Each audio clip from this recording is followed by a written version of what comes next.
Hi అండి. మనకి జలుబు చేసినప్పుడు, దగ్గు వచ్చిన, నిద్ర పట్టకపోయినప్పుడు ఇలా ఆయిల్ ప్రిపేర్ చేసుకోండి. ఒక స్పూన్ వాముని బాగా నలిపి ఒక గిన్నెలో వేసుకోవాలి. అందులో 10 నలగొట్టిన బాగా చితగొట్టుకున్న వెల్లుల్లిపాయ రెబ్బలను కూడా వేసుకోవాలి.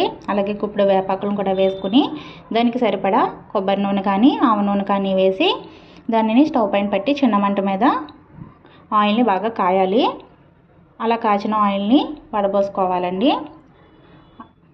అందులో ఇది చల్లారుతూ ఉందనగా కొంచెం వేడిగా ఉందనగా పచ్చకర్పూరాన్ని పౌడర్ చేసుకుని వేసుకోవాలి.